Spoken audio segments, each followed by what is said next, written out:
अपने चिर परिचित अंदाज में दिखाई दिए। अगर कहूं कि राहुल लौट आए हैं, राहुल रिटर्न्स जो कहते हैं, तो राहुल गांधी लौट आए हैं और इसी के साथ बीजेपी के लिए चुनौतियां बढ़ गई हैं तो गलत नहीं होगा, क्योंकि आज राहुल गांधी ने जो बातें तमिलनाडु के नीलगिरी में सेंट थॉमस स्कूल में कही है, उनसे फिर बीजेपी के लिए सवाल खड़े हो रहे हैं कि आखिर उन्होंने देश के लिए जो माहौल, बीजेपी ने जो देश के लिए माहौल बना दिया है, उसमें राहुल गांधी की बातें क्यों यहाँ इंपॉर्टेंट हो जाती हैं। आपको बता दूं कि राहुल गांधी ने कुछ बच्चियों से पूछा कि उन्हें कौन सी टीचर सबसे ज्यादा पसंद है, तो बच्चों ने एलिस मैम का नाम लिया और इसी के बाद राहुल गांधी ने बताया कि वो भी ऐसा ही भारत बनाना चाहते हैं जहां सब एक दूसरे से प्यार और इज्जत से बात करें। देश में अल्पसंख्यकों समेत तमाम कमजोर तबकों के लिए जैसी नफरत इस समय बढ़ी हुई है, उसमें राहुल गांधी की ये बातें काफी मायने रखती हैं। जरा सुन लेते हैं राहुल गांधी जब इन्होंने बच्चों से पूछा कि कौन सी मैम आपको, कौन सी टीचर आपको पसंद है, तो एलिस मैम का नाम लिया टीचर बच्चों ने और एलिस मैम को लेते हुए अपनी बात रखते हुए इन्होंने क्या कुछ कहा है। इस देश को जो चाहिए आज की तारीख में, जो प्रेम की भावना, सद्भावना चाहिए, वो यहां देने की कोशिश और उस पर अपनी बात रखने की कोशिश करते हुए राहुल गांधी यहां दिखाई दिए, सुनाई पड़े। देखिए जरा, सुनिए जरा राहुल गांधी को। I said, why is Alice ma'am a good teacher? Why do you consider her such a good teacher? And they immediately answered with a few things. They said, she listens to us. She treats us with love and affection. She's kind to us. And she makes us have fun while we study. Now,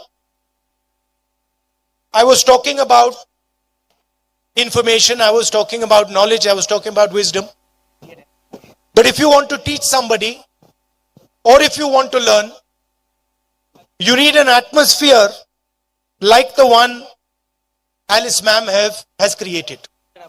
An atmosphere of love and affection, of respect, an atmosphere where people are talking to each other and listening to each other and being kind to each other.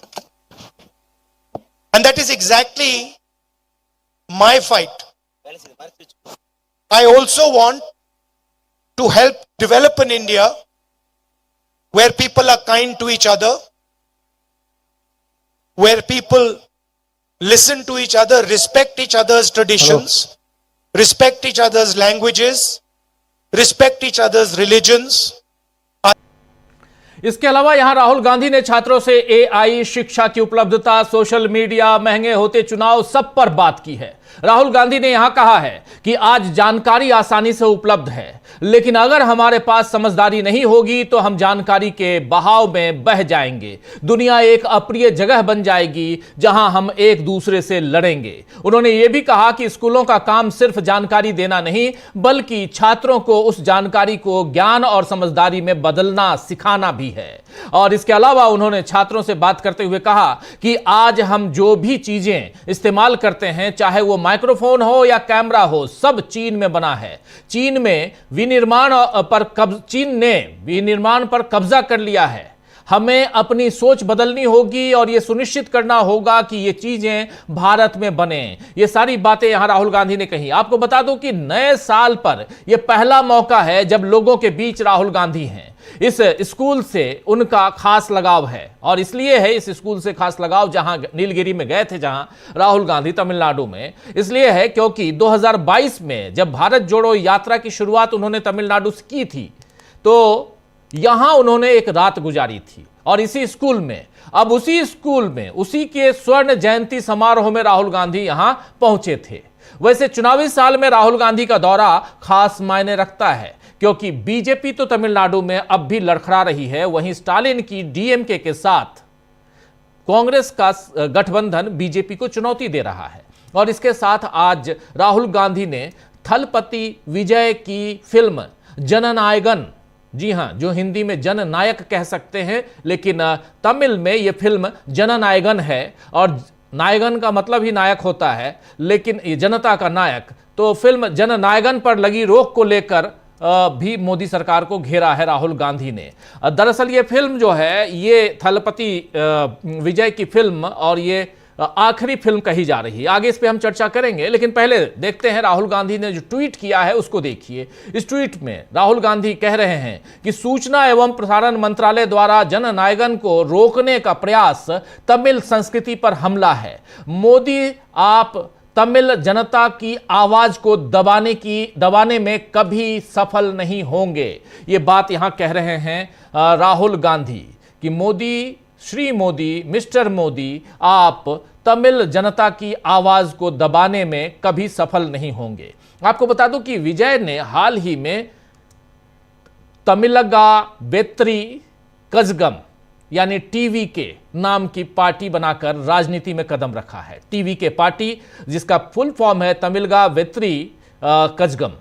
इस party को बनाकर राजनीति में इस hero ने, विजय ने अपना कदम रखा है और जननायकन को विजय के पॉलिटिक्स में आने से पहले उनकी आखिरी फिल्म के तौर पर प्रचारित किया जा रहा है। यह फिल्म दरअसल 9 जनवरी को रिलीज होने वाली थी। आज तारीख है 13, आज से 4 दिन पहले 9 जनवरी को रिलीज होने वाली थी, लेकिन मद्रास हाई कोर्ट ने इस पर रोक लगाई है और अब मामला सुप्रीम कोर्ट में है, जिस पर राहुल गांधी ने मोदी को घेरा है। इसके लिए टीम विजय ने राहुल गांधी को धन्यवाद भी दिया है।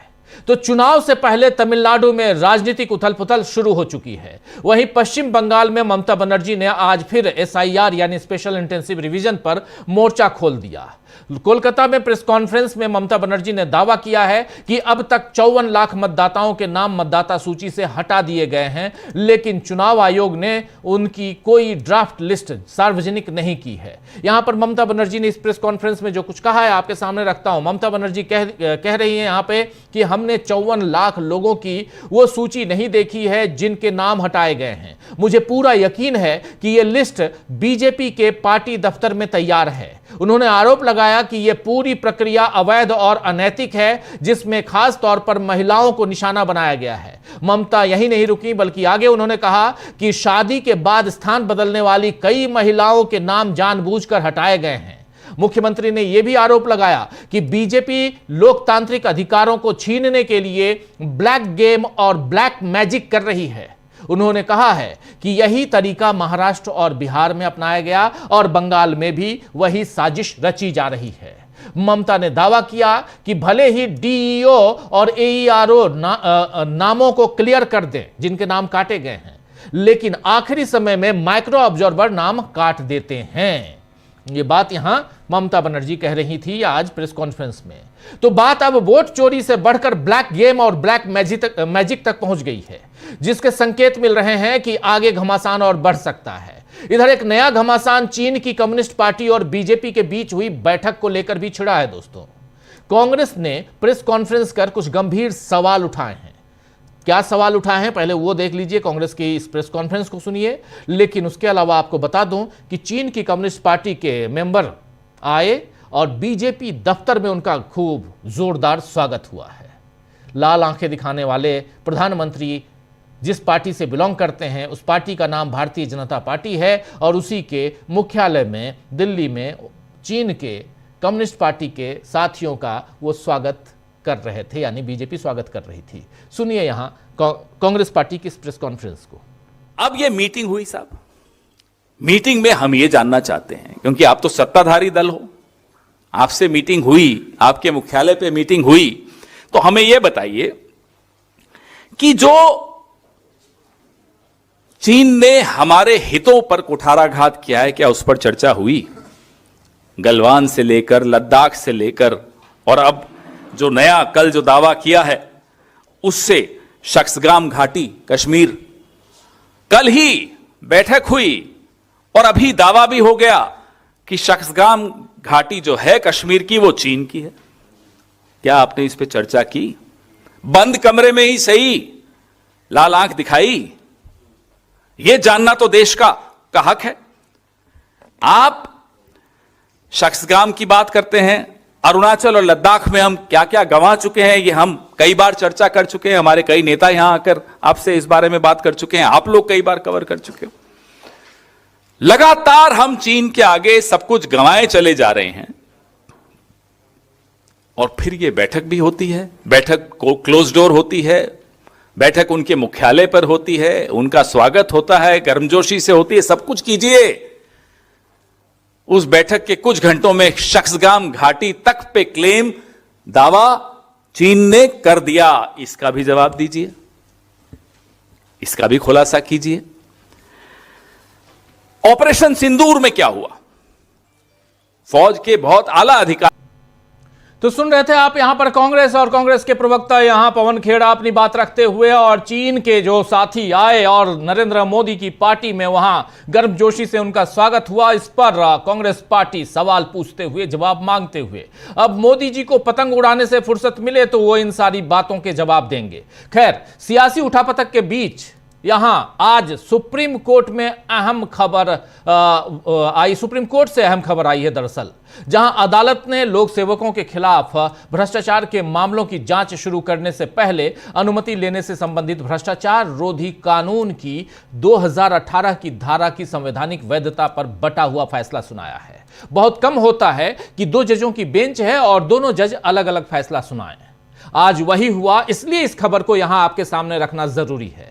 सुप्रीम कोर्ट की वरिष्ठ न्यायाधीश जो आगे चलकर बहुत कम दिनों के लिए लेकिन देश की सीजेआई भी बनेंगी, और वो पहली महिला सीजेआई होंगी, पहली चीफ जस्टिस ऑफ इंडिया होंगी जस्टिस बी नागरत्ना। अभी से याद रख लीजिए नाम, सिर्फ 18 वर्किंग डेज के लिए होंगी, लेकिन बहुत इंपॉर्टेंट होगा इनका वो कार्यकाल। आज सुप्रीम कोर्ट की वरिष्ठ न्यायाधीश जस्टिस बी नागरत्ना ने एक तरफ कहा कि भ्रष्टाचार निवारण अधिनियम की धारा 17A असंवैधानिक है और इसे रद्द किया जाना चाहिए, इन्होंने कहा। वहीं दूसरे न्यायाधीश जो इनके साथ थे इसी बेंच में, जस्टिस केवी विश्वनाथन ने कहा है कि यह धारा संवैधानिक है और ईमानदार अधिकारियों की सुरक्षा के लिए जरूरी है। फिलहाल यह मामला चीफ जस्टिस ऑफ इंडिया यानी जस्टिस सूर्यकांत को भेजा गया है, क्योंकि दोनों बंटवारा हो गया, दो जजों की बेंच, इसमें फैसला नहीं आ पाया, तो इसलिए बंटवारे के कारण अब इसको भेज दिया गया है सीजेआई के पास, जो इस मामले की सुनवाई के लिए एक उच्चतर यानी 3 जजों की बेंच हो सकता है, उसकी गठन करें। आपको बता दूं कि भ्रष्टाचार निवारण अधिनियम 1988 की धारा 17A जुलाई 2018 में इसी मोदी जी के कार्यकाल में एक संशोधन के जरिए जोड़ी गई है। यह धारा 17A, यह धारा किसी भी सरकारी अधिकारी के खिलाफ उनके आधिकारिक कर्तव्यों के निर्वहन के दौरान की गई सिफारिशों या निर्णयों के लिए बिना पूर्व अनुमति यानी प्रायर सैंक्शन के बिना पूछताछ या जांच पर रोक लगाता है। बिना पूर्व अनुमति के इन अधिकारियों पर मुकदमा नहीं चलाया जा सकता, ताकि ईमानदार अधिकारियों को इस एक्ट का दुरुपयोग कर बेवजह परेशान न किया जाए, ऐसा यहां कहा गया है। इन मामलों में सक्षम प्राधिकारी अक्सर सरकार या संबंधित विभाग होता है जो जांच की अनुमति देता है। सरकार या संबंधित विभाग, ये थोड़ा नोट कीजिए और ध्यान दीजिए यहां पे। धारा 17A का प्रावधान यह सुनिश्चित करता है कि ईमानदार अधिकारी सरकार बदलने के बाद राजनीतिक प्रतिशोध का शिकार न बने। हालांकि सुप्रीम कोर्ट में इसकी संवैधानिकता पर विवाद चल रहा है। यह धारा अधिकारियों को सुरक्षा देती है, लेकिन कुछ जजों ने इसे असंवैधानिक बताते हुए रद्द करने की मांग की है, जबकि अन्य ने इसे वैध माना है, जिस पर अब बड़ी बेंच फैसला करेगी। एक गैर लाभकारी यानी एनजीओ, गैर लाभकारी संगठन centre for public interest litigation, इसके द्वारा दायर याचिका में तर्क दिया गया है कि यह प्रावधान भ्रष्टाचार रोधी कानून को कमजोर करता है, क्योंकि सरकार स्वयं सक्षम प्राधिकारी होने के कारण निष्पक्ष जांच को बाधित करती है। इस याचिका पर सुनवाई करते हुए जस्टिस नागरत्ना ने क्या कुछ कहा, थोड़ा पहले रख चुका हूं, अब और विस्तार से रखता हूं। जस्टिस नागरत्ना ने कहा है कि पूर्वानुमति की आवश्यकता भ्रष्टाचार निवारण अधिनियम के विरुद्ध है। इससे जांच में रुकावट आती है और भ्रष्ट अधिकारियों को बचने का मौका मिल जाता है। यहीं जस्टिस नागरत्ना ने यह भी कहा कि धारा 17A असंवैधानिक है और इसे रद्द किया जाना चाहिए। जांच शुरू करने से पहले किसी तरह की पूर्व अनुमति लेने की जरूरत नहीं है। पूर्व मंजूरी की शर्त अधिनियम के उद्देश्य के खिलाफ है। इससे जांच में रुकावट आ सकती है और ईमानदार अधिकारियों के बजाय भ्रष्ट लोक सेवकों को संरक्षण मिलता है। वहीं जो दूसरे जज थे इसी बेंच में, न्यायमूर्ति विश्वनाथन, उन्होंने कहा है कि धारा 17A संवैधानिक रूप से वैध है। बशर्ते मंजूरी देने का फैसला लोकपाल या राज्य का लोकायुक्त करे। इस प्रावधान से ईमानदार अधिकारियों की रक्षा होगी और भ्रष्ट लोगों के लिए सजा सुनिश्चित होगी। इससे प्रशासनिक व्यवस्था में देश की सेवा के लिए सर्वश्रेष्ठ प्रतिभावान व्यक्तियों को आकर्षित करने में मदद मिलेगी। एनजीओ की तरफ से, ये जो एनजीओ जिसने ये केस याचिका दायर की है, उस एनजीओ की तरफ से अधिवक्ता, वरिष्ठ अधिवक्ता या वरिष्ठ वकील कह सकते हैं, प्रशांत भूषण ने दलील दी है कि यह प्रावधान भ्रष्टाचार विरोधी कानून को कमजोर करता है, क्योंकि सरकार से अक्सर मंजूरी नहीं मिलती, जबकि वही इस कानून के तहत सक्षम प्राधिकारी है। केंद्र सरकार की तरफ से सॉलिसिटर जनरल तुषार मेहता ने अदालत में पक्ष रखा। तो कुल मिलाकर यहां पर जो बातें हैं आपके सामने हैं। और कल मुख्य चुनाव आयुक्त और चुनाव आयुक्तों को मिली छूट पर सुप्रीम कोर्ट ने याचिका स्वीकार की और आज अधिकारियों पर मामले पर सुनवाई हुई है। एक दो चीजें, ये भ्रष्टाचार वाला मामला, और कल आपने देख लिया कि कल एक याचिका दायर की गई थी जिसमें यह कहा गया था कि आखिर election commissioner, chief election commissioner of India और इलेक्शन कमिश्नर, इन दोनों अगर रिटायर होने के बाद भी इम्यूनिटी में क्यों रहेंगे, इनको संरक्षण क्यों मिलेगा, इनके ऊपर किसी भी ढंग का केस क्यों नहीं हो सकता है। और इसके लिए जो प्रावधान बनाया गया था, जो 2022 में आया था, 29 दिसंबर 2022 को जो कानून बना, उस संशोधन के बाद उस कानून पर भी अब सवालिया निशान है और जिसके लिए याचिका दायर की गई है सुप्रीम कोर्ट में। और उस याचिका को पे सवाल पूछते हुए जवाब मांगा गया है सुप्रीम कोर्ट की तरफ से, सरकार से और चुनाव आयोग की तरफ से। तो दो मामला भ्रष्टाचार से संबंधित। अदालत के फैसलों पर देश की प्रशासनिक व्यवस्था का भविष्य भी तय होगा। तो आइए दोस्तों, 3-4 महत्वपूर्ण बातें हैं और आज चर्चा करेंगे कि क्या राहुल गांधी के पुराने अंदाज में आते ही देश में चल रहा सियासी घमासान तेज होगा, और क्या बीजेपी अपने बनाए कानूनों और संशोधनों को सही साबित कर पाएगी। एक बड़ा सवाल यहां पे है। और राहुल गांधी जब आज भाषण दे रहे थे वहां, तो उन्होंने एक और अहम बातें कही हैं, कुछ और अहम बातें कही हैं उन्होंने वहां पे, जरा सुन लीजिए। एक एआई से संबंधित, शिक्षा से संबंधित, पहले उनकी बात हिंदी में रख चुका हूं, उनकी जुबानी इंग्लिश में सुनिए। My question to you is, AI and robotics are changing the future of work. So what changes you would like to say about India's educational system? Well, you need to change more than just the education system. Okay, you need to change the way we think about production. We need to change the focus that we have, I believe, and focus much more on production and on manufacturing. Okay, we've done pretty well in the IT space. You must have heard all the success that we've had in software engineering, Infosys. But this industry is now going to run into trouble. The reason it's going to run into trouble is, as you mentioned, AI, right? And so we have to certainly ensure that we do not lose out in the services sector where we're doing decent, but we have to now start building a manufacturing sector. What has happened today is that the Chinese have dominated manufacturing. Pretty much anything that we use, this microphone, that camera, these things are all made in China. And we want them to be made in India. To do that, we have to change the mindset. We have to respect the people who do work with their hands. We have to respect our artisans. We have to respect our small and medium businesses. We have to respect people who work in the fields. And so that's a cultural change. Yeah. Thank you, sir. तो सुन रहे थे आप एक चीन से बहुत बड़ी चुनौती यहाँ है भारत को, और मैन्युफैक्चरिंग को यहाँ बढ़ाना होगा। एआई की बात, रिस्पेक्ट की बात, ये तमाम बातें यहाँ इस स्कूल में राहुल गांधी रखते हुए, अपनी बात बताते हुए, यहाँ जब इनसे सवाल पूछा गया, आज के दौर में जो बच्चे और जो युवा जो सवाल कर रहे हैं, उसमें सबसे बड़ा सवाल एआई और उससे होने वाले देश में परिवर्तन, दुनिया में परिवर्तन पर सवाल पूछे जा रहे हैं। राहुल गांधी इस पर एक वीडियो पहले बना चुके हैं, और इसके साथ साथ राहुल गांधी ने एक और वीडियो बनाया था जिसमें उन्होंने कहा था कि अगली लड़ाई ड्रोन से होगी, ये मिसाइल और ये सब जितनी लड़ाइयाँ होती हैं वो सब खत्म हो जाएंगी और बहुत सस्ती होगी। ड्रोन से ड्रोन बनाना आसान होगा, सस्ता होगा, और हम देख रहे हैं कि अब लड़ाई उसी की हो रही है। लेकिन तीसरी बात यहाँ एक और भी आई है, जो साउंड वेव से लड़ाई की बात, उसका जिक्र, और वो अमेरिका ऑलरेडी करके दिखाया है, जिसका जिक्र बार बार आ रहा है। वेनेजुएला के मामले में वहाँ नरसंहार करके अब अमेरिका आ चुका है, और 1 मिनट में 300 से ज़्यादा गोलियां साउंड वेव से दागी गईं, और ये भी खबर अब पुख्ता खबर है जो अब ऑलरेडी पूरी दुनिया के सामने है।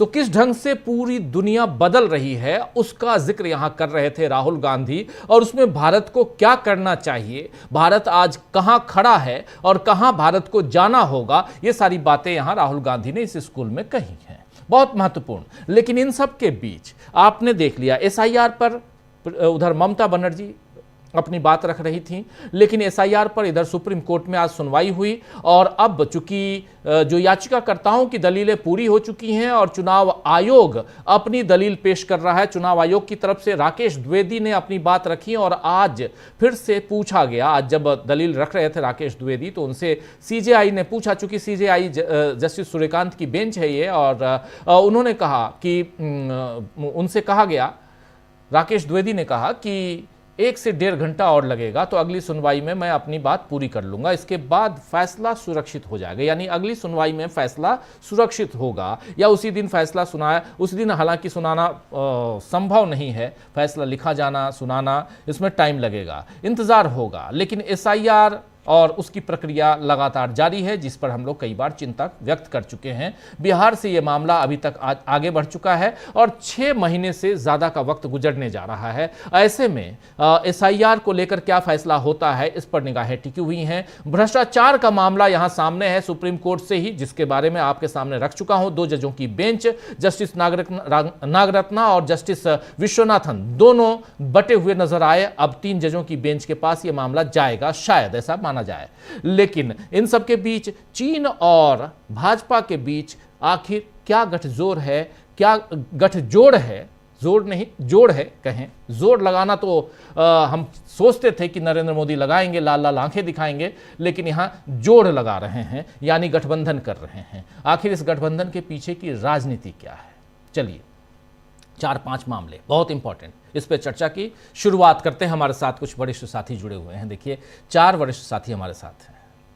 शकील अख्तर जी हैं, प्रशांत टंडन जी हैं हमारे साथ, अंशु जी हमारे साथ में हैं, और अमलेंदु उपाध्याय जी हैं। आप सबका स्वागत इस्तकबाल है। स्वागत इस्तकबाल अब तमाम दोस्तों, साथी, शुभचिंतक आप सबका, जो अब तक जुड़ चुके हैं उनका भी, जो जुड़ने वाले हैं उनका भी। लंबा हो गया मेरा आज प्रवचन थोड़ा, लेकिन बहुत सारी खबरें थी और ज़रूरत रहती है कि सारी खबरों को पहुंचाया जाए। प्रशांत जी, आपके पास सबसे पहले आना चाहता हूं, और राहुल गांधी की बात से ही शुरुआत करते हैं। राहुल रिटर्न्स, लेकिन नरेंद्र मोदी को घेरने की कोई कसर उन्होंने छोड़ी नहीं। फिल्म से लेकर, जननायकन फिल्म से लेकर, और एआई और तमाम मसलों पे उन्होंने अपनी बात रखी है। अब यहाँ से आगे राहुल गांधी की राजनीति की बात मैं सिर्फ नहीं कर रहा हूं, देश की सियासत में, क्योंकि अभी तक एक मिसिंग जैसा लग रहा था नए साल में। राहुल गांधी की एंट्री के बाद आप क्या कुछ देखते हैं? जी देखिए राजीव जी, आज मेनू बड़ा लंबा चौड़ा है जी। राहुल गांधी है, चीन है, ईरान है, क्योंकि ट्रंप ने 25% टैरिफ और लगा दिया, यानी अब कुल टैरिफ भारत के ऊपर 75% लगेगा, क्योंकि ईरान से ट्रेड का मामला है। तो चाइनीज कम्युनिस्ट पार्टी बीजेपी के दफ्तर में, तो बहुत सारी बातें, इन सबको बारी बारी से लेते हैं, कुछ को इस बार में, कुछ को अगली बार जब आऊंगा तब। जी, शुरुआत करते हैं राहुल गांधी से। देखिए बहुत इंपॉर्टेंट संदेश है, और 2 वर्गों को खासकर संदेश है। एक उनका एग्जाम्पल याद कीजिए, उन्होंने कहा कि वो कितने प्यार से सद्भावना के साथ बच्चों को पढ़ाती हैं और बच्चों की पसंदीदा है, फेवरेट है। तो एलिस कौन है, नाम से समझ में आ रहा है कि वो ईसाई हैं। और अभी 25 दिसंबर को ईसाई धर्म के लोगों के ऊपर बीजेपी शासित प्रदेशों में सुनियोजित हमले हुए, एक के बाद एक हमले हुए, और उस दिन हमले हुए जिस दिन उनका सबसे बड़ा त्योहार होता है। पूरी दुनिया में एक संदेश गया भारत के बारे में, और अब राहुल गांधी एक दूसरा संदेश दे रहे हैं कि पूरा भारत वैसा नहीं है जैसा कि बीजेपी शासित प्रदेशों में हुआ। जी, भारत का दूसरा पक्ष भी है और वो बड़ा सशक्त है, और वो दुनिया को राहुल गांधी ने संदेश दिया कि भारत में एक पॉलिटिकल सिस्टम ऐसा है जिसकी सरकारें हैं, जो रूलिंग पार्टी रह चुका है, वो इससे अलग राय रखता है। वो पॉलिटिक्स ऑफ हेट में नहीं है और नफरत की राजनीति में नहीं है, वो माइनॉरिटीज को के खिलाफ जो हमले होते हैं उसके साथ नहीं है। तो एक बड़ा संदेश ग्लोबल कम्युनिटी को राहुल गांधी ने यहां से दे दिया। दूसरी बात कि जो राहुल गांधी की भाषा है, वो भाषा दरअसल वो जेन जी की भाषा है। जेन जी जो वैल्यूज लेकर आ रहा है, जो नया युवा जो वैल्यूज लेकर आ रहा है, वो नफरत में नहीं है। आज से 10 साल 15 साल पहले का युवा आ गया था, तब सोशल मीडिया नया नया था और सोशल मीडिया ने नफरत पहुंचाई थी। टेलीविजन गोदी मीडिया के सिवा दूसरे कोई विकल्प नहीं थे। अब डिजिटल मीडिया भी है, सोशल मीडिया बदल चुका है, और एक नया नैरेटिव लेके जेन जी आ रहा है। इसलिए राहुल गांधी लोकप्रिय भी हैं जेन जी में, और यही जेन जी अब भारत का मुस्तकबिल तय करेगा। जी, तो ये तो राहुल गांधी की बात। अब दूसरा कि चाइनीज कम्युनिस्ट पार्टी बीजेपी के दफ्तर में, देखिए ये फॉरेन पॉलिसी इनिशिएटिव है, और हम मान के चलें कि ये इनिशिएटिव, ये फैसला, ये कुछ ट्रंप को दिखाने के लिए हुआ है कि देखो तुम हमारे ऊपर टैरिफ लगाओगे तो हम चाइना की गोद में जाके बैठ जाएंगे। लेकिन ये कितनी बार फ्लिप फ्लॉप होगा? ये कोई झूला है, कभी ऊपर जाता है कभी नीचे आता है। कभी आप अमेरिका के प्रेशर में ब्रिक्स को कमजोर करते हैं,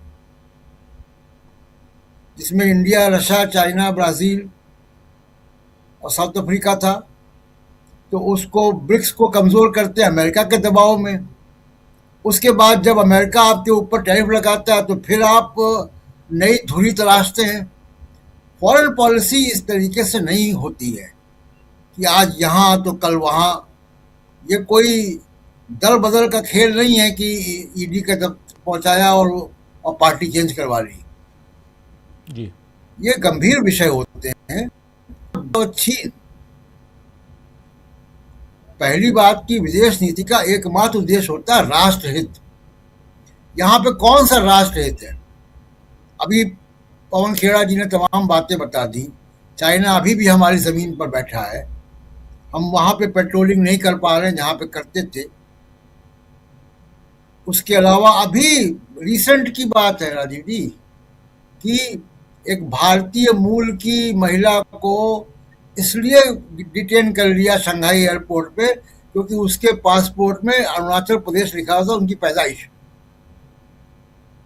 तो चाइना जब चाहता है अरुणाचल प्रदेश के गांव के नाम बदल देता है, चाइना बॉर्डर में घुस आता है। और इन सब के बावजूद चाइना के साथ $100 बिलियन का ट्रेड है जो कि एक तरफा है।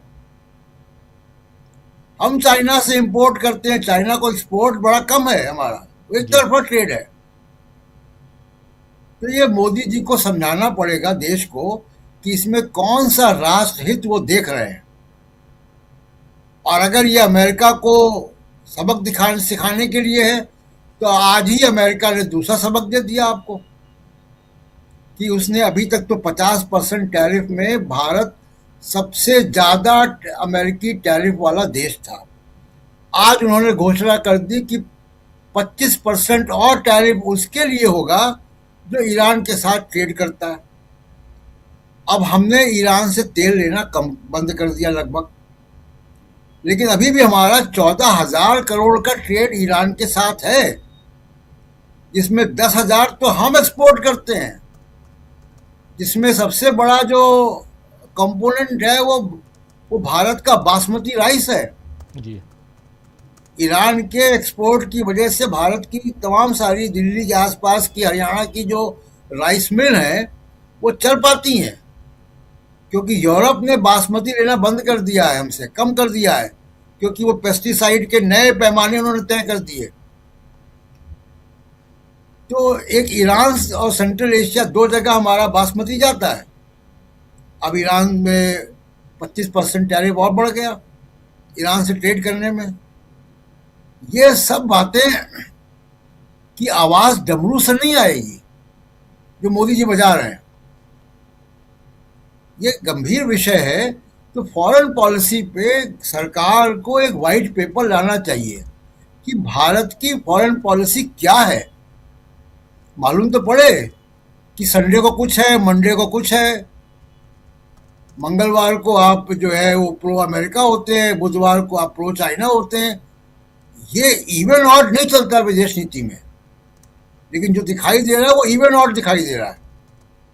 और ये बड़ा फैसला है चाइना की कम्युनिस्ट पार्टी को रूलिंग पार्टी के दफ्तर में बुलाना और उनको सम्मानित करना। पूरी दुनिया की निगाहें इस पे गई, और ये उस दिन हो रहा है जब पहले दूसरा दिन है भारत में अमेरिकी राजदूत जो है वो आ चुके हैं, सर्जियो गौर। तो तमाम मुद्दों पर मोदी सरकार की जो नीति है वो बहुत ढुलमुल दिखाई देती है। उसका कोई नेशनल इंटरेस्ट क्या है वो तलाशना पड़ेगा। जी राजीव जी, बिल्कुल बिल्कुल आप सही कह रहे हैं, नेशनल इंटरेस्ट यहाँ तलाशना तो पड़ेगा ही। लेकिन राहुल गांधी की आज की एंट्री ये क्या कुछ कहती है, जरा शकील जी। राजीव जी, अभी आप कह रहे थे कि नई नई खोजें हो रही हैं, विज्ञान है, ड्रोन की बात, एआई की बात। इन सबसे हमारा क्या वास्ता? एक स्टूडेंट ने सवाल पूछा, एआई आई, हमारे यहां तो बच्चा पैदा होते ही कहता है आई। आई माँ को कहते हैं मराठी में। तो मोदी जी ज्ञान देते हैं कि आप एआई की बात करते रहो, हमारा बच्चा तो पैदा होते ही, माँ के गर्भ से निकलते ही आई बोलता है। राजीव जी, राहुल इनकी सोच से बहुत आगे के आदमी हैं। ये अलग बात है कि अभी देश की जनता, देश के लोग उनको उस तरह नहीं समझ रहे। तमिलनाडु के जिस स्कूल का आपने दिखाया, वहां राहुल बच्चों के साथ बात कर रहे हैं, संवाद कर रहे हैं। और मोदी जी स्टूडेंट से हमेशा बात करते रहते हैं, लेकिन वो बात नहीं करते, वो ज्ञान देते हैं। राहुल उसको बड़े आसान तरीके से सोच के बता रहे हैं एआई के सवाल का जवाब। पढ़ा लिखा आदमी सोचता है, रुकता है। और मोदी जी वो परीक्षा पे चर्चा करते हैं और बच्चों से कहते हैं कि पहले पूरा प्रश्न पत्र पढ़ लेना।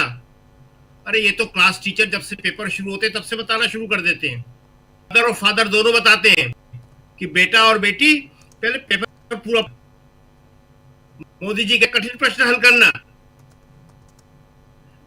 टीचर ने लिखा था, बोला था उस टाइम जब मोदी जी ने बोला था पिछले साल कठिन प्रश्न हल करने पे, उन्होंने कहा था ये सही तरीका नहीं है। बच्चों को दी है उन्होंने, पहले आसान प्रश्न हल करना चाहिए ताकि उनका टाइम बचे, उसमें दिमाग लगा सके। तो ये जो है जमीन आसमान का फर्क है। लेकिन अभी फिलहाल हमारे यहाँ लोग इसको समझने को तैयार नहीं है। राहुल ने वहां एक टीचर के नाम के आधार पे, एलिस के नाम के आधार पे कहा कि किस तरह एक दूसरे के प्रति संवेदनशील होना चाहिए, एक दूसरे की भाषा के प्रति आदर भाव रखना चाहिए। ये सब बातें राहुल ही कर सकते हैं और देश को इस समय इसकी सबसे ज्यादा जरूरत है। लेकिन मोदी जी का जिक्र आएगा, तुलना होगी, और वो खुद ही करते हैं, बीजेपी वाले ही करते हैं। खुद मोदी जी करते हैं हर जगह राहुल से तुलना। तो जहां मोदी जी जो है इन सब विषयों के बारे में क्या बता सकते हैं, कितना बता सकते हैं, ड्रोन के बारे में, एआई के बारे में, साइंस के बारे में, टेक्नोलॉजी के बारे में, और बच्चों को राहुल से बात करके लगता है कि हाँ हम किसी से बात कर रहे हैं, जैसे किसी अच्छे टीचर से बात कर रहे हैं, अपने पेरेंट्स से बात कर रहे हैं, अपने बड़े भाई से बात कर रहे हैं। तो ये तो एक बड़ा ही अलग इशू है जहां तुलना हो ही नहीं सकती मगर करना पड़ती है। दूसरा चीन वाला सवाल, बंद कमरे में क्या बात हुई, हमें लगता है अभी आज आया नहीं है, कल परसों में आ जाएगा कि ना कोई बात हुई थी, ना कोई हमारे दफ्तर में आया था। यही तो कहा था उन्होंने जी। गलवान घाटी में 20 भारतीय सैनिकों को शहीद किया गया था और हमारे प्रधानमंत्री ने कहा था ना ना कोई नहीं आया, ना कोई है यहां पे। सियाचिन में जो शख्सग्राम घाटी है वहां चीन ने दावा कर दिया उसी वक्त जब वो बीजेपी के दफ्तर में बैठ के उनसे बंद कमरे में बात कर रहे थे। और उस घाटी की जो रणनीतिक महत्व है वो क्या है, वो चार तरफ से घिरा हुआ है। एक तरफ चीन है वहां पे, एक तरफ पाकिस्तान है वहां पे, एक तरफ अफगानिस्तान है और एक तरफ हम हैं जिसका वो इलाका है। ये जम्मू कश्मीर का इलाका हुआ करता था, सियाचिन घाटी में आता है, ये ग्लेशियर में। जब हम लोग सियाचिन जाते थे तब वहां के बारे में जानकारी प्राप्त करते थे। वहां तक ले जाया नहीं जाता, भारतीय सेना वहां नहीं ले जाती है, लेकिन उसके बारे में ब्रीफिंग करती थी। आज चीन कह रहा है कि वो हमारा है, आपका नहीं है। आज पवन खेड़ा ने ये सारी बातें कही, उन्होंने कहा एक दब्बू समर्पण, मोदी सरकार का, बीजेपी का दब्बू समर्पण, गिरगिट से उनकी तुलना करी है। तो ये जो है स्थिति को आप एक दूसरे नजर से अगर देखें कि अगर यही कम्युनिस्ट पार्टी का दल कांग्रेस के या किसी और पार्टी के दफ्तर में आया होता तो ये गोदी मीडिया क्या देता, राहुल को पूरी तरह देशद्रोही घोषित किया जा चुका होता जी। लेकिन कहीं कोई सवाल नहीं, कहीं कोई बात नहीं। ये जो है आप सत्तारूढ़ पार्टी है, आपको अगर किसी से बात करना है तो जो पवन खेड़ा ने सवाल उठाया, जायज सवाल उठाया, उन्होंने कहा क्या आपने इस बारे में बात करी कि अरुणाचल में और लद्दाख में जो हमारी जमीन पे कब्जा कर लिया है वो वापस कब कर रहे हो? नहीं जी। शायद जो कहते हैं वो लड़ियां होती हैं जो बिजली की, जिसके बारे में हर दिवाली से पहले क्या लगते हैं, उसके बारे में बात करी होगी कि लड़ियों की क्वालिटी अच्छी नहीं है, थोड़ी अच्छी लड़ियां पहुंचाओ आप इस बार दिवाली पे। इनका जो दोहरा रवैया है, जो दोहरा चरित्र है, दोहरी बातें हैं, ये अब धीरे धीरे उजागर हो रहे हैं। चाहे गोदी मीडिया कितना ही छुपा ले, गोदी मीडिया नहीं दिखा रहा। अगर गोदी मीडिया एक दिन के लिए भी स्वतंत्र और निष्पक्षता के साथ ये कवर कर ले तो बीजेपी का जितना भी ये कलई है ये सारी खुल जाएगी। लेकिन नहीं, वो नहीं दिखाएगा। लेकिन फिर भी ये जो है मैसेज जा रहा है कि आप अपने दफ्तर में बुला के उनसे बात कर रहे हैं और दूसरी तरफ जो उन्होंने कब्जा कर रखा है, जो उनका सामान आ रहा है, राहुल ने तमिलनाडु में यही तो कहा कि सारा सामान चीन से बन के आ रहा है, हम अपना मैन्युफैक्चरिंग करना चाहते हैं, वो कहाँ है, उसकी कोई बात नहीं है। तो स्थिति जो है बहुत खराब है। राहुल उनके कंट्राडिक्शंस को उभार रहे हैं, चीजें सामने आ रही हैं, मगर गति जो है अभी थोड़ी स्लो लग रही है और उसकी वजह, सबसे बड़ी वजह गोदी मीडिया है, बीजेपी नहीं है। बीजेपी तो अपना काम करेगी, मोदी जी अपना काम करेंगे, लेकिन गोदी मीडिया उसके ऊपर ढांकती चली जा रही है, छुपाती चली जा रही है। देखते हैं कब तक छुपाती है। जी राजीव जी। जी बिल्कुल बिल्कुल, आप सही कह रहे हैं कि आखिर कब तक छुपाती है, देखते हैं। अंशु जी, कैसे देखा जाए ओवरऑल राहुल गांधी की एंट्री, उधर चाइना का प्रतिनिधिमंडल, कम्युनिस्ट पार्टी का प्रतिनिधिमंडल यहाँ पहुँचना, और वो भी बीजेपी दफ्तर में। अगर यही बात कांग्रेस के साथ हो जाती, राहुल गांधी को बार बार बीजेपी घेरती है कि उनका चाइना के साथ कुछ और रिलेशन है, लेकिन इनका क्या रिलेशन है, कांग्रेस पार्टी तो यही पूछ रही थी। और ऐसे में और जबकि अभी चुनाव का वक्त है और चीन के साथ बहुत अच्छे संबंध नहीं है, हालांकि चीन के साथ बहुत अच्छे संबंध बनाने की कोशिश चल रही है और व्यापार और तमाम चीज़ों में अंदर खाने बहुत सारी डीलिंग हो चुकी है। कैसे देखा जाए इसको देश के लिहाज से? ठीक है राजीव जी, बीजेपी जो कुछ भी करती है वो जो है वो अपने मतलब से, अपने तरीके से और केवल अपने और अपने कहा जाए जो एक क्रॉनी कैपिटलिज्म के मित्रों के लिए वो सारा अपने सोच के रखती है। देश का हित जो होता है वो इनके लिए कभी सर्वोपरि नहीं होता है। आपने बिल्कुल सही कहा कि आज बीजेपी और यहां तक कि आरएसएस के भी कुछ नेताओं की ये चाइना के पॉलिटिकल पार्टी के साथ मुलाकात हुई, और अगर ऐसा कांग्रेस या किसी अन्य दल के नेता के साथ हुआ होता तो आप समझ सकते थे कि अभी तक कितना हंगामा मच जाता, सारे गोदी मीडिया चैनल में किस तरह की चर्चा हो रही होती।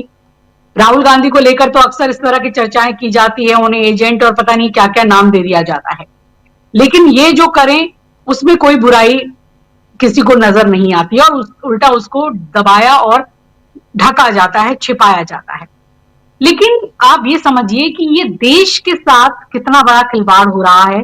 देश को जानने का यह हक है कि बीजेपी और आरएसएस ने क्या मुलाकात की, उस मुलाकात में क्या चर्चा हुई, क्या एजेंडा है, क्या बात है। क्योंकि ऐसे समय में जब ये मुलाकात हो रही है, जैसे कि बता ही दिया गया है कि उसके बाद जो चीनी विदेश जो प्रवक्ता हैं वो बोलते हैं कि शख्स गांव पर हमारा दावा है, वो कश्मीर के शख्स गांव पर अपना दावा ठोक देते हैं, जो कि भारत के नजरिए से बहुत ही महत्वपूर्ण है, भारत का भूभाग है और उस पर वो अपना दावा ठोक देते हैं। और इतना ही नहीं, वहां पर निर्माण कार्य चल रहा है, चीन ने बहुत ज्यादा निर्माण कार्य वहां पर कर दिया है, 75 किलोमीटर से ज्यादा वहां पर सड़क बना दी और धड़ाधड़ निर्माण कार्य चल रहा है। ये भारत को पूछना चाहिए था ना कि आप किस हैसियत से और किस तरह से यह निर्माण कार्य कर रहे हैं, हमारी भूमि में कहां आप घुसते चले आ रहे हैं। जब डोकलाम होता है उस समय भी हमारे प्रधानमंत्री जी इस तरह का बयान देते हैं कि कोई भूमि नहीं गई, 1 इंच भूमि नहीं गई, कुछ नहीं हुआ। लेकिन वो जो हमारे सैनिक शहीद हुए हैं और जिस तरह से सारी बातें हुई, उसको वो किस बेशर्मी के साथ यहाँ पर दबाया जा रहा है, छुपाया जा रहा है। जबकि राहुल गांधी हर समय वक्त से पहले चेताते रहे हैं, जिस तरह से उन्होंने बताया कि चाइना के क्या इरादे हैं, कितने खतरनाक इरादे हैं, किस तरह से चाइना हर तरफ से हमारे अंदर घुसा चला आ रहा है, और उन्होंने बार बार चेताया। लेकिन उनकी बातों को न सिर्फ हल्के में लिया गया, उल्टा उनको देश एक तरह से कहा गया कि ये देश विरोधी बातें करते हैं, यानी कि आप चाइना से मिल रहे हैं तो आप बहुत बड़े देशभक्त हैं। और राहुल गांधी अगर बता रहे हैं कि चाइना की साजिशें क्या हैं, किस तरह वो हमारी धरती पर कब्जा कर रहा है, किस तरह अंदर घुस आए हैं वो, तो उनको आप एक अलग लेबल लगाते हैं। और यही हमारे अगर कहा जाए ये सरकार है और ये बीजेपी का शासन है कि जब ऑपरेशन सिंदूर होता है और इतना बड़ा हमारे भारत के साथ धोखा होता है, हमारे इतने सैनिक जान गंवाते हैं, तो साफ तौर पे सबको पता है और इसकी पुष्टि होती है कि पीछे से चाइना पूरी मदद कर रहा था पाकिस्तान की। हर तरीके से चाइना ने पाकिस्तान को मदद पहुंचाई और उस समय जब पाकिस्तान के साथ हमारा ऑपरेशन सिंदूर चल रहा था। तो आपने ये सवाल क्यों नहीं पूछा यहां पर कि आप तो चाइना जो है वो पूरी तरह से पाकिस्तान का हितैषी और पाकिस्तान के साथ ही मिलकर सब कुछ काम कर रहा है। ये तो कोई इसमें छुपाने की बात ही नहीं है कि चाइना तो हमारे लिए एक तरीके से कहा जाए कि दुश्मन नंबर 1 ही है, और वो हमेशा पाकिस्तान के साथ मिलकर और पाकिस्तान के साथ मिलकर भारत के खिलाफ साजिश करते रहे हैं। तो ये सवाल क्यों नहीं पूछे गए, अपनी भूमि की बात क्यों नहीं की गई, शख्सगाम की बात क्यों नहीं की गई। और आज जो ये दोनों पार्टीज के बीच, चाहे बीजेपी और चाइना की पार्टीज के बीच जो गुटरगू हुई है, वो सामने आनी चाहिए, देश की जनता के सामने आनी चाहिए। क्या इस पर कोई सवाल उठाए जाएंगे? मुझे तो लगता है कि कुछ शायद ऐसी चर्चा हुई होगी कि जिस तरह से वहां पर चाइना में पार्टी और शासन के बीच कोई ज्यादा अंतर नहीं है कि एक ही पार्टी है, वो शासन भी चलाती है और उसका एक छत्र राज है, और एक तरीके से डेमोक्रेसी की वहां पर क्या हालत है वो तो सभी को पता है। तो बीजेपी का भी यही कहना होगा आरएसएस का कि हम भी तो उसी रास्ते पर चल रहे हैं, एक छत्र अपनी पार्टी का राज चाहते हैं तो आपसे चलिए और हम कुछ गुर सीख लेते हैं और बातें सीख लेते हैं, और जो कुछ भी बात है उसके बदले आपको जो करना है वो डील हम कर लेते हैं। क्या डील हुई, क्या बात हुई, देश ये जानना चाहता है ना। आप सत्तारूढ़ पार्टी हैं, आपको अगर आप इस तरह से जिस चाइना को लेकर इतनी शंका है, इतनी सारी चीजें हैं हमारे ऊपर, हमेशा उन्होंने इस तरह की चीजें की है। अरुणाचल को लेकर जो है वो तमाम विवाद रहे हैं, नत्थी वीजा किसने दिया था, किस तरह से इस तरह की बातें हुई थी। और राहुल गांधी ने तो हर कदम पे बताया है कि अरुणाचल में चाइना क्या कर रहा है, उधर लद्दाख और उधर पाकिस्तान के साथ मिलकर वहां पर चाइना क्या कर रहा है, किस तरह से हमारी भूमि हत्याई जा रही है, पाकिस्तान के साथ मिलकर किस तरह के षड्यंत्र हो रहे हैं। तो राहुल गांधी ने तो देश हित में ये सारी बातें बताई, लेकिन आप क्या कर रहे हैं, इसे देश हित में कहेंगे या देश विरोध में करेंगे? पहली बात तो है कि इनसे पूछा जाना चाहिए कि आखिर इस मुलाकात का मकसद क्या था, क्या बात हुई, क्या नहीं हुई। आप देश के सामने इसको पूरी तरीके से रखिए। और जब चाइना इस तरह के बयान दे रहा है, शख्सगाम की बातें कर रहा है, तो आपके पास क्या उनसे पूछने के लिए कोई सवाल है? आप इसको लेकर के आपके प्रवक्ता जो है विदेश मंत्रालय के, क्यों नहीं इस पर अभी तक बयान आया या क्यों नहीं इस पर कड़ाई से पूछा गया है? तो आप भी बिल्कुल दो तरफा चल रहे हैं। आप देश की जनता को तो कहते हैं कि आप दिवाली पर चाइना के बने हुए वो चाइनीज आंखों वाले गणेश जी मत खरीदिए, वो मूर्तियां मत खरीदिए और आप उनकी इन छोटी छोटी चीजों का बहिष्कार कीजिए। लेकिन कितना बड़ा ट्रेड हमारा हो रहा है चाइना के साथ, सारी तमाम चीजें हैं, आप तो चाइना को फायदा पहुंचा रहे हैं। जाहिर सी बात है, चाइना आज महाशक्ति है एक तरह से, और चाइना हर चीज में आगे है और उसका मुकाबला तो हम कहीं से कुछ कर नहीं सकते हैं।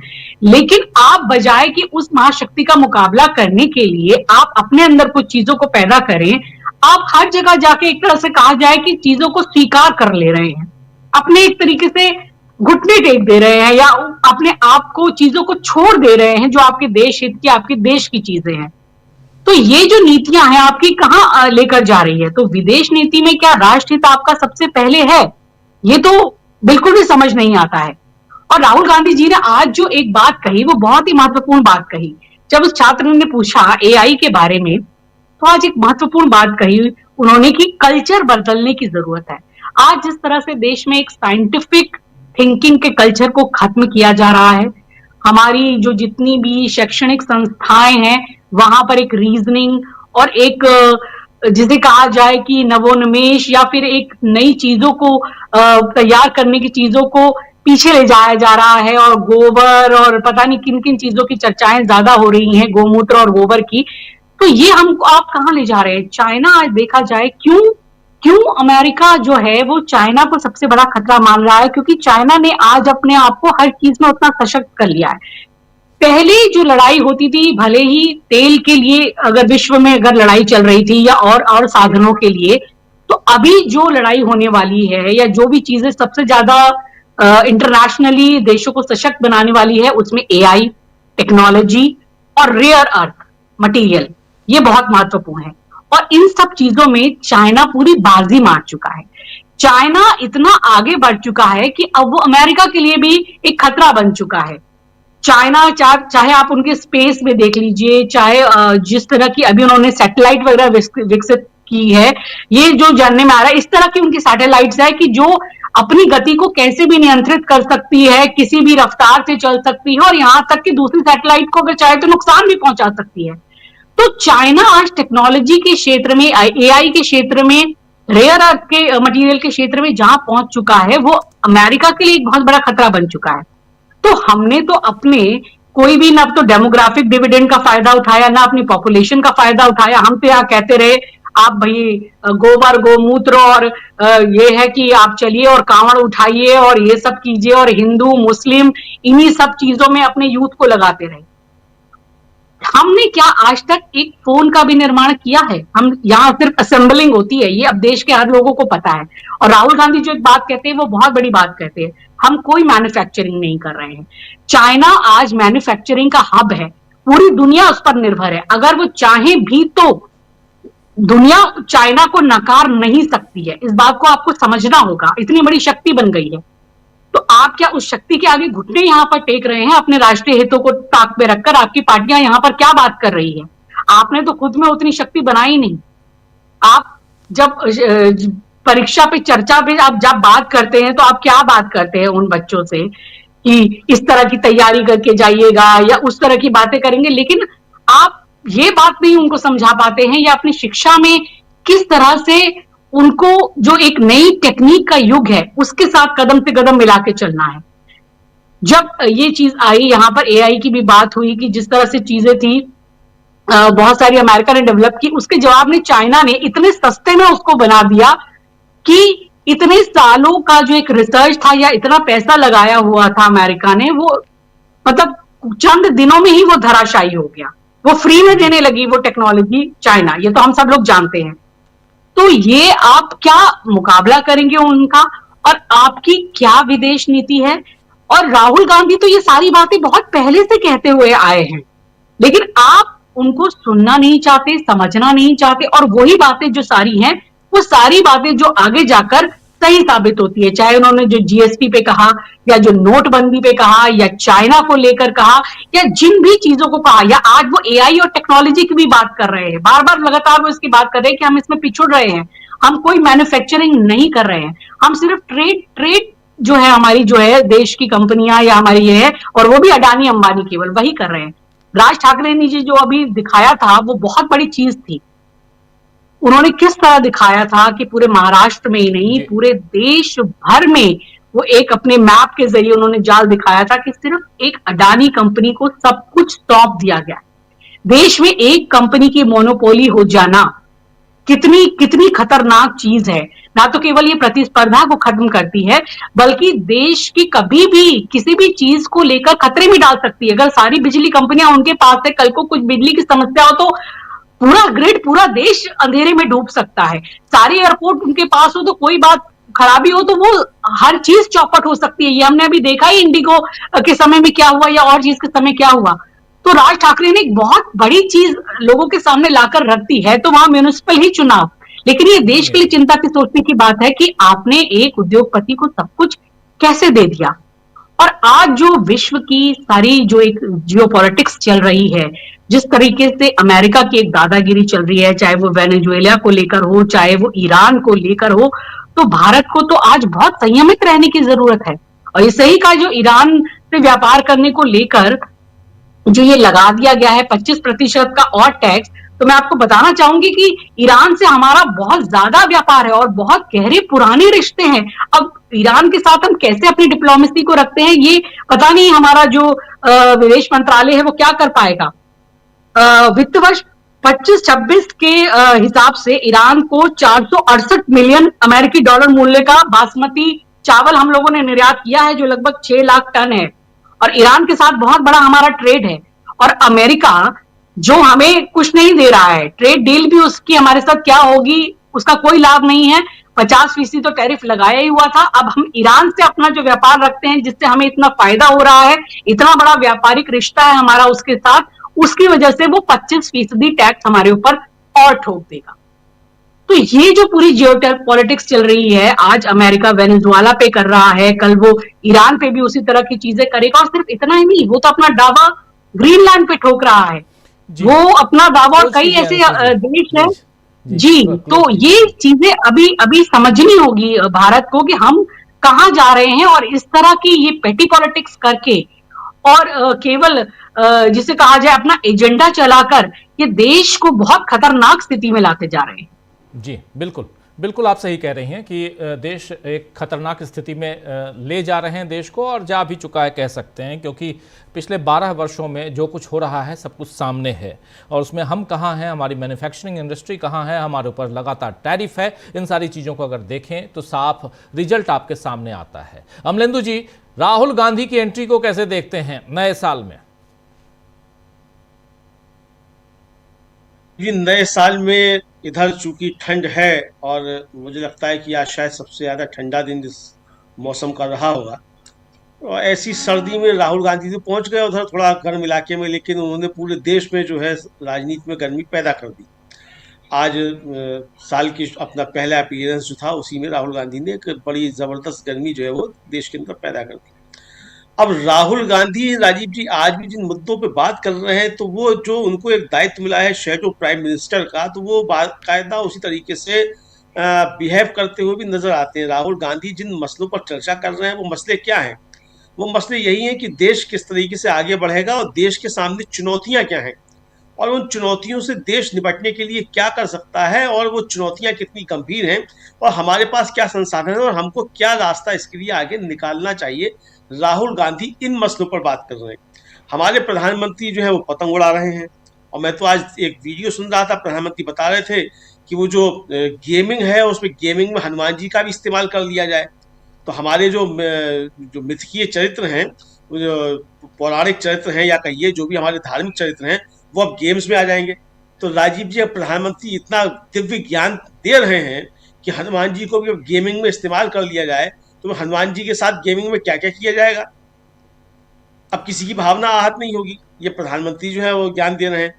लेकिन राहुल गांधी जो बात कर रहे हैं, वो राहुल गांधी बात कर रहे हैं कि आईटी सेक्टर के लिए जो आर्टिफिशियल इंटेलिजेंस है वो किस तरीके से एक बड़ा खतरा बन रहा है।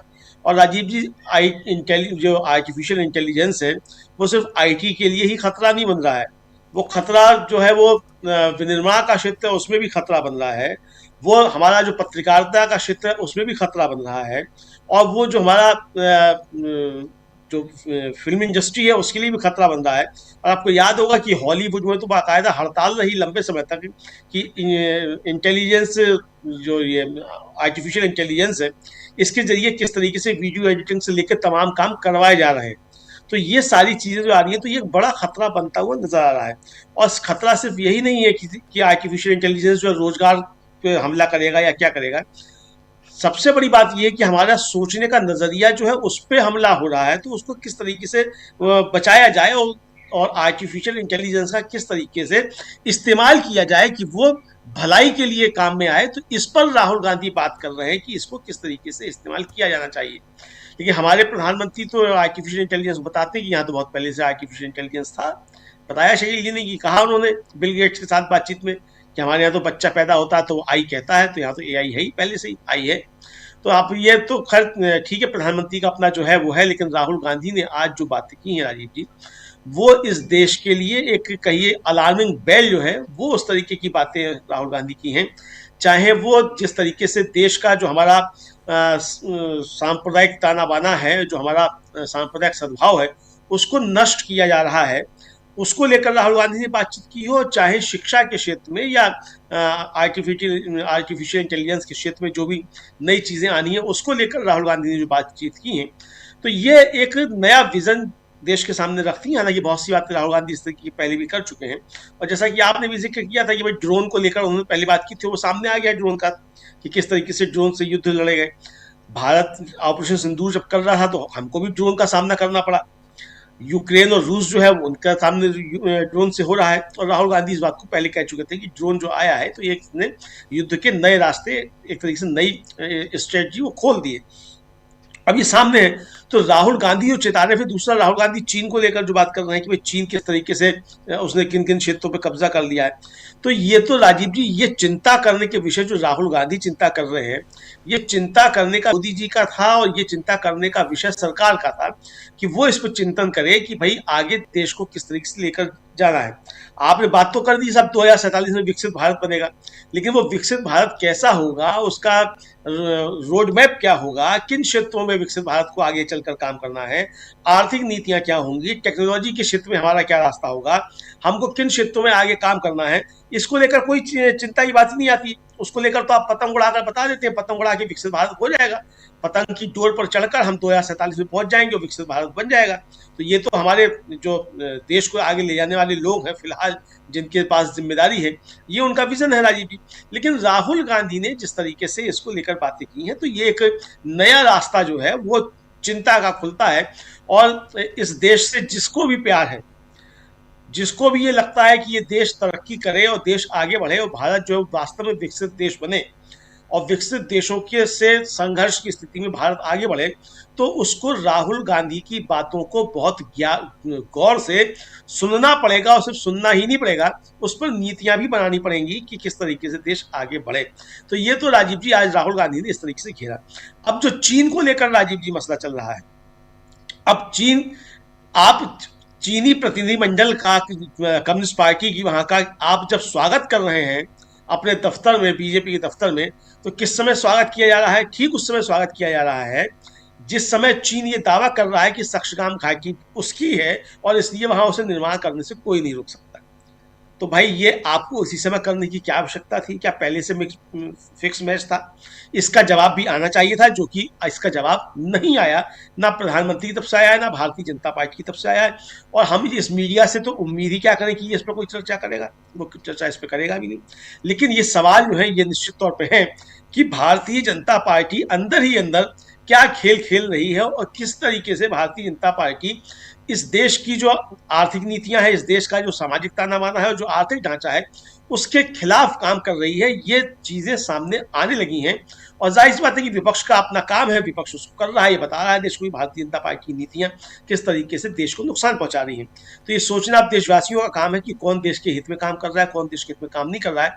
लेकिन एक बड़ी चुनौतियां इस देश के सामने हैं निश्चित तौर पर, और इसको गंभीरता से लेना होगा। राहुल गांधी ने आज जिस तरीके से मोदी जी को घेरा है, चाहे वो जन नायकन के मसले को लेकर हो या आज जिस तरीके से कांग्रेस ने घेरा है बीजेपी की चीन से दोस्ती को लेकर हो, ये गंभीर सवाल है राजीव जी। और मुझे लगता है कि इस पर देश को चर्चा अवश्य करनी चाहिए और नए रास्ते निकालने की दिशा में बढ़ना चाहिए। जी बिल्कुल, बिल्कुल सही कह रहे हैं कि चर्चा गंभीर विषय और इस पर गंभीरता से चर्चा होनी चाहिए। प्रशांत जी, बहुत कुछ हम बातें कर चुके हैं चीन को लेकर, बहुत सारी बातें यहाँ राहुल गांधी को लेकर भी हम कर रहे हैं, एसआईआर को लेकर भी मैं शुरुआत में अपनी बात रख रहा था और आज एसआईआर पर सुप्रीम कोर्ट में बहस भी हुई है। बहस नहीं बल्कि दलील पेश की गई आज चुनाव आयोग की तरफ से और उस पर भी हम लोग बात रख चुके हैं। अपनी बात आप रखिए।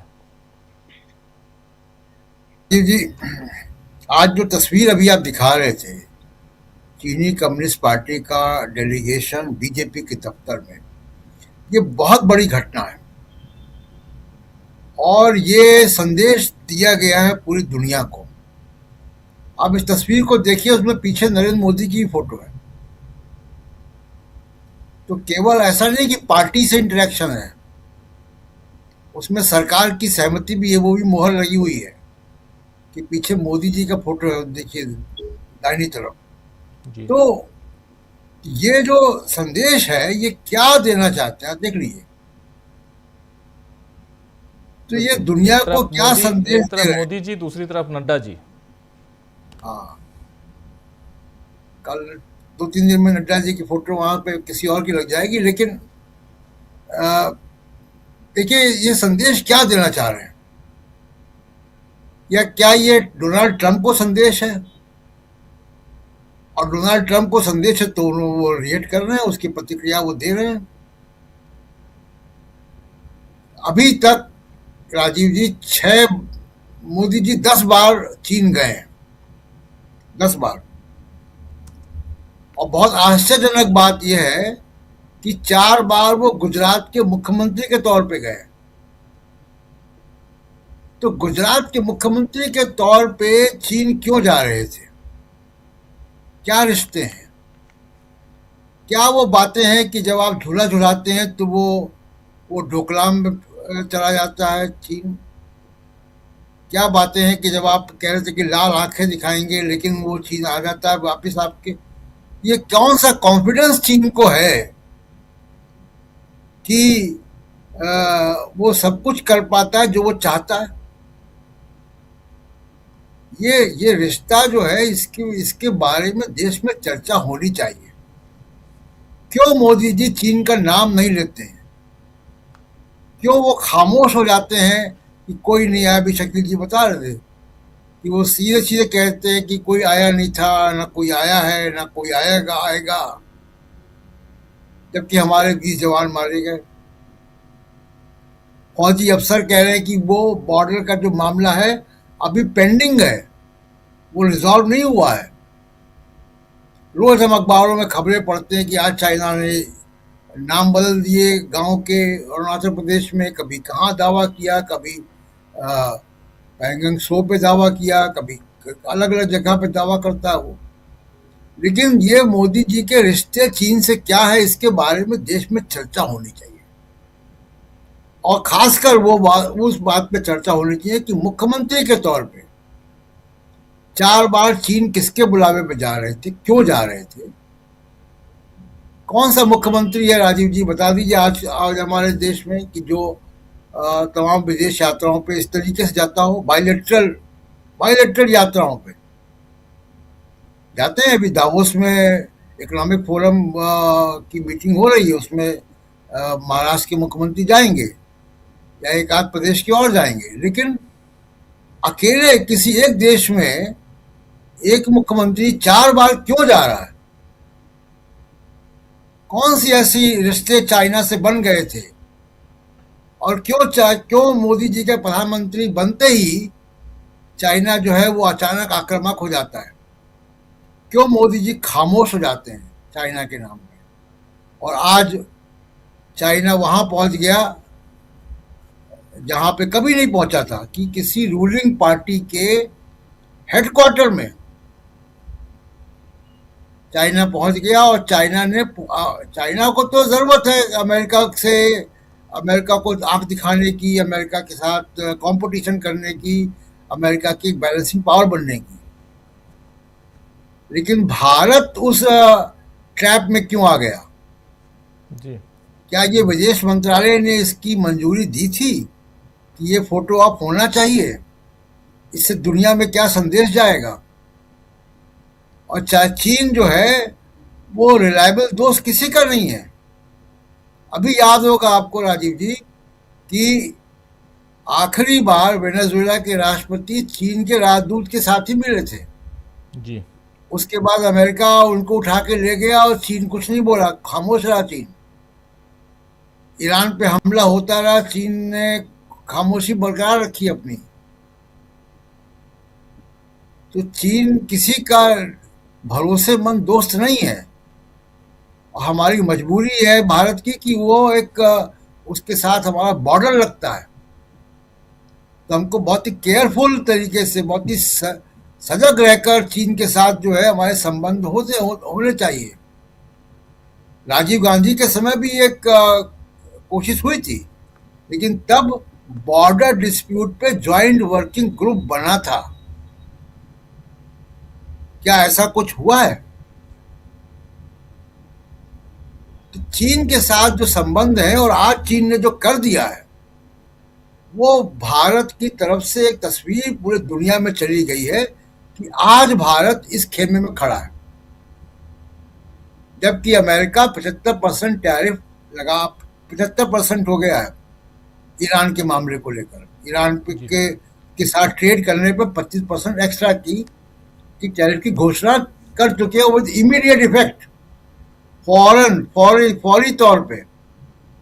तो भारत को तो व्यापारिक जो नुकसान हो रहा है वो तो हो ही रहा है, लेकिन ये तस्वीर जो है वो भारत की फॉरेन पॉलिसी का एक नया चेहरा पूरी दुनिया के सामने पेश कर रही है। जी राजीव जी, बिल्कुल बिल्कुल सही आप कह रहे हैं। एक तस्वीर है, और इस तस्वीर